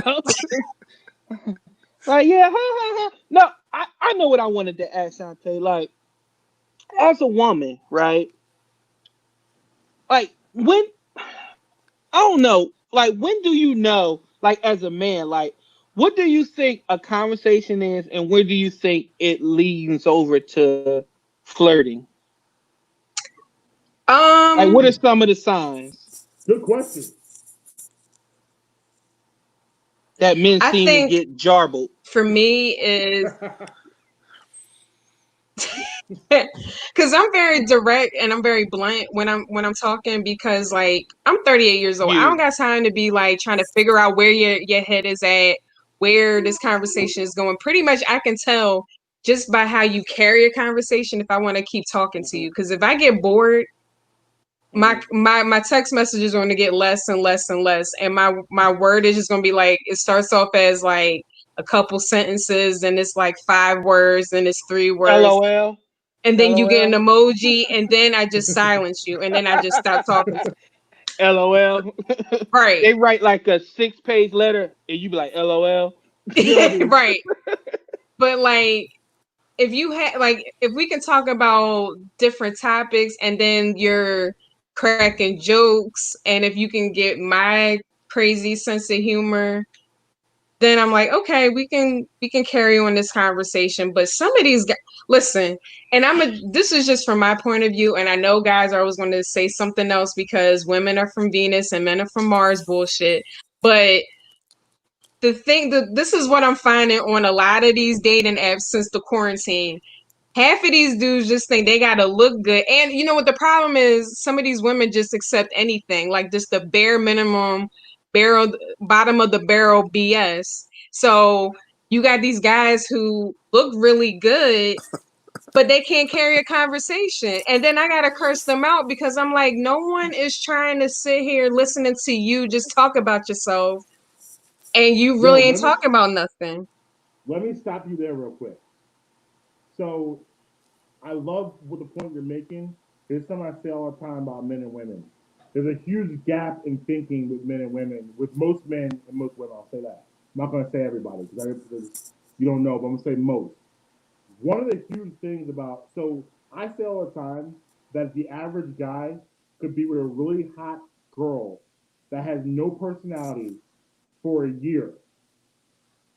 A girl, on the other flip side, the average woman could be with a really hot guy that has no personality for a month. Right. And like the biggest thing is like with guys, like we have it much easier because we can be ugly as fuck. If we funny, we smart, got a good personality, we got a chance. Women have it much harder than men because we hold, like a lot of guys hold women to the standard of you gotta look the part, you gotta look this. And men out here looking like big toes, but still talking about I want this girl to look like Holly Berry or this girl or whatever you want, whatever you think the most attractive girl is. And it's unfair, it's not right, but it's the truth. Like it's so different when it comes to that. It's funny because like you have a conversation with a girl, you can win her over with that. But vice versa, it ain't like that. What do you think, Justin? Oh, I'm not a good person to talk about this subject. Oh my God! Come on, guy. That's right. You in I'm Vegas? Not a good you person just to ask about this subject. Yo, you in Vegas right now, bro? How you gonna talk about girls? What's that? Who said Roxanne Shante with the You know what? Iron Apache. Yo, Iron Apache is my guy. That's my guy. I didn't even give you my number. Who saw Hall Pass? Did I see it? I think I saw seen Hall it Pass. once. Yeah. Oh man, yeah, y'all got. But this is my thing, and I'm coming as Mary Prince. Like when I used to work at like different venues and stuff. I'm gonna tell you, like, bro, I legit was Carl Winslow in my uniform, but it's just something about the uniform. I don't know what it was, but I made it. I always made it clear, like in like either like 30 seconds or 40 seconds, I'm always bringing up my kids, my wife. So if a woman was flirting with me, she probably dried up real quick because I brought up my wife, my 3 kids. Like what I'm gonna do when I get home, like, you know, but it is. I did meet my wife on the internet, and like I wrote her a legit story, like, you know, about myself or whatever, and she told me, she said the normal stuff she was getting was like, all right, son, get out, get out. It's about to get real. All right, my producer gonna step out for a little bit. Take your AirPods out your ear too. All right, close the door. I love you. Okay, I'll call you in for the rent. I ain't doing shit. Anyway, so I pay the bills up in this motherfucker. But anyway, like she'll be like a guy, be like, hey, you know, I like your smile, whatever. She'll be like, oh, thank you. Want to see my dick? Like, come on, man. Like, no. Like, from a smile to a dick? Yeah, like, she said the conversation went from 0 to 100 like real quick. Like, yeah, you know, I work, whatever, I do this, you know. Want to see my dick? Like, no, like what are we doing here? So like, I feel Shantae on the internet, like, and I think she could talk about this as well. It goes along with everything about a man. If they think they're doing well in certain areas, they don't have to put in the work. And she know what I'm talking about. They be like, well, you know, you with me, you know, I mean, all the ladies like me or whatever. I'm like, nah, bro, you got to do something more than that, man. Exactly. Like, agreed. Like, I ain't gonna lie, like, I'm fine, but I ain't the finest motherfucker in the world, so I gotta work hard. I had to work hard for my woman, for my wife. So you know, I had to pull out all the stuff. Like, I honestly believe God gave me a sense of humor because He was like, listen, I'm gonna make you fat. You're gonna be dark skinned, so I'm already putting you behind the 8 ball. So I'm gonna give you a sense of humor, and damn it, make it work. And I did. I got my wife. I got my 3 kids. I'm happy. But you know, some men legit be out, and women too. I'm gonna go with the women too. Like you see it, like on social media, like a woman to get like 8,000 good things said about her. The one dude that's like, girl, your eyelashes is crooked. She going on. Why are you worried about Timmy 265-8765 with an egg emoji? Like, why are you worried about him? Yes. You had a dude say he'll fly you out. He'll drink your bath water. He'll give you everything in the world. You worried about Timmy 825-789 who said your eyelashes is crooked. So I don't get it with women. Women too, like if they know they fine, like you could tell when a woman knows she fine, cause she just like she ain't got to work. She like, but let you not like pay her attention or not want to jump her bones. Oh, she want to know like, oh, you must be gay or you or something wrong with you. Like, come on, bruh. Like, nah, it ain't like that. And Shantae, you know what I'm talking about. Like, if you know your worth, if you're a confident woman and you know your worth, you ain't trying to hear nothing. Like, you like, like, man, Iron Apache. Prince has a great personality. Shut up, jerk. I can't stand him, yo. But Iron you know, Thomas is different. Yeah, he's doing it, man. You saw us during the draft. Like we was spotting all the wags. Everybody, he's like, "Yo, who mama is that, man?" Yeah. He got pick number 1. Who mama is that, yo? But dating now in the quarantine, like you ain't got no choice but to look good on camera. Cause what else you got? Like you ain't beating nobody, up with nobody.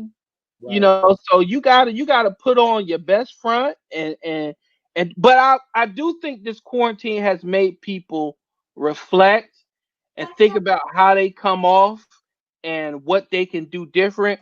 Because the one bad thing about this quarantine, I would say, is a lot of people realize that the people they with ain't it. A lot of pandemic divorces. Yes. A lot of people figure that this ain't it.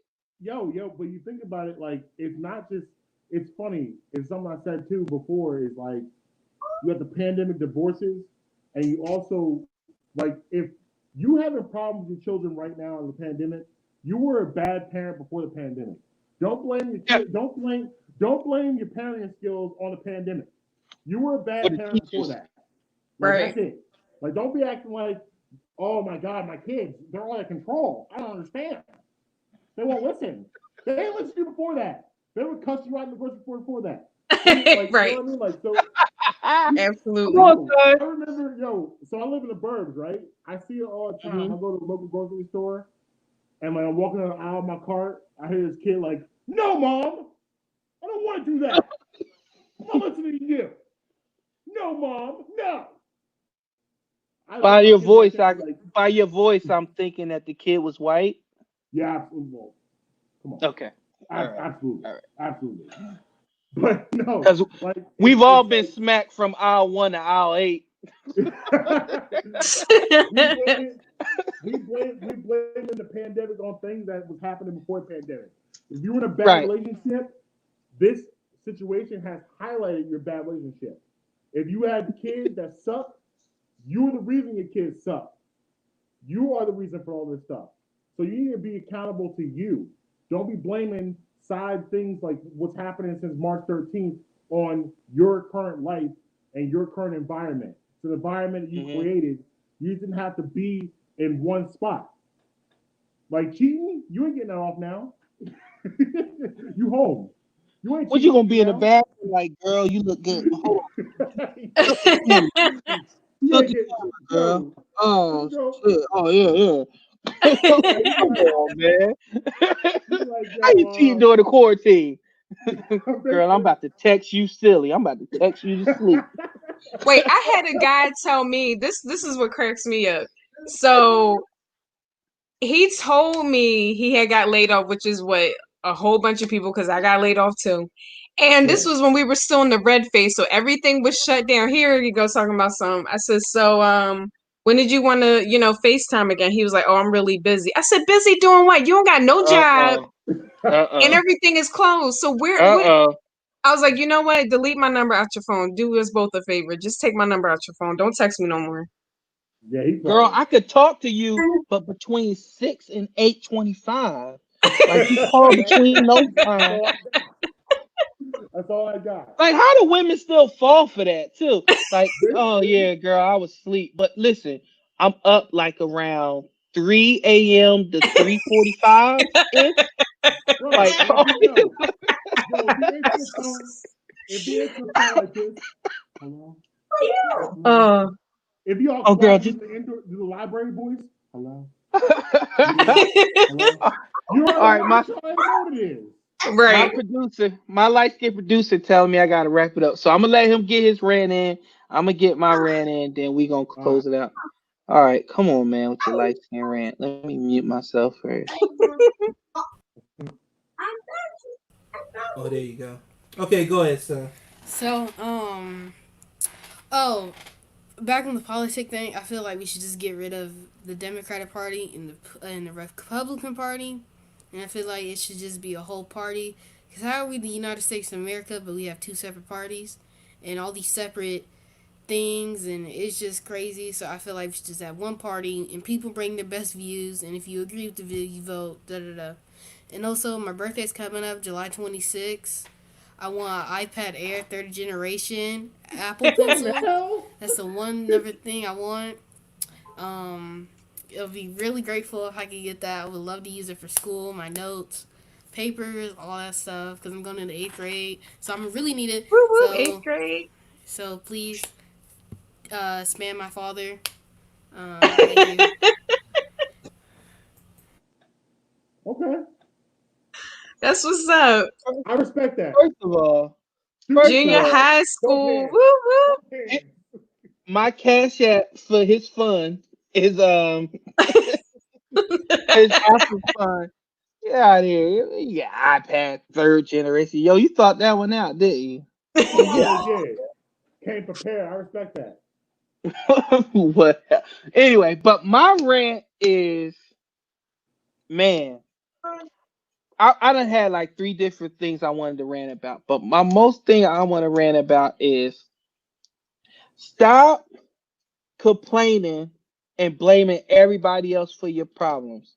I'm talking to you, A-Time, you dumbass, you imbecile. Like, the reason why you're not as successful as you want to be is because people don't like you. And if people don't like you, they ain't gonna want you around long. So you need a transplant. I hope this quarantine has taught you to please get your ass together, and maybe you'll stick around for more. You're the only celebrity I know that gets unemployment checks. Like, how the hell you were on the radio and you still get freaking unemployment checks? Like, dude, like, get your shit together, be a professional, have a personality, and maybe you could stick around a little more. And I know you got me on mute, and I'm going to flame and roast your ass every single day until you respond. I'm going to make you respond, you hairy egg. I can't stand you. You used to be a good dude, but now you just a crumb bum. And the way you did my boy Marcus, ain't no coming back from that, dude. That was mad disrespectful. I don't know why anybody would ever hire your little funny looking ass. And you think you the shit because Tinder, because of your looks? Man, please. You was the very definition of swipe right. You stink. You suck. All right, that's my rant. I hate when people always blame other people for their problems. Like, fix it. Like, look in the mirror and see what the hell is going on. What can you do better to make yourself better? Don't give me that it's who you know and all that stuff. Man, please. Because if it was who I knew, I'd be on 97.5 right now. I know a lot of those guys, but that don't mean I'm gonna get a damn job. So create your own shit. Do your own thing. Damn, stop following behind people. You need the machine behind you? You don't. All right, I went into overtime with that rant. But thank you, everybody. Thank you, Justin. Thank you, Shantae. Thank you, Marcus. Thank you, Justin. Everybody look them up. They got good things going on. Each and every one of them, except my producer. He begged me for an iPad. Like, I don't take care of his ass. You know what I'm saying? Got me out here. Like, Bob Ross didn't have an iPad. Because he died 20 years ago. Well, if he was alive today, you think he'll be like, okay, now I'm going to swipe some titanium white? No. Yes, he would. Get the damn pen breakfast.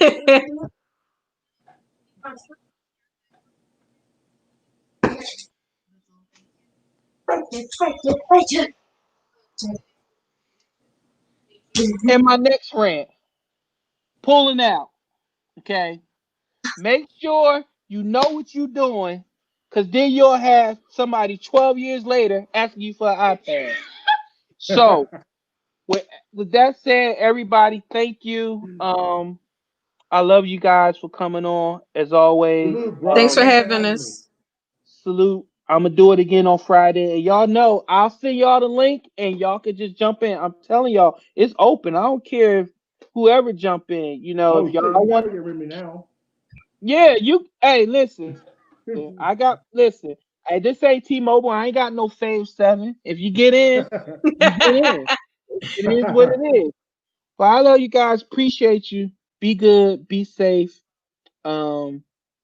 That's it. Wear your mask. All right. I'll catch y'all. All right.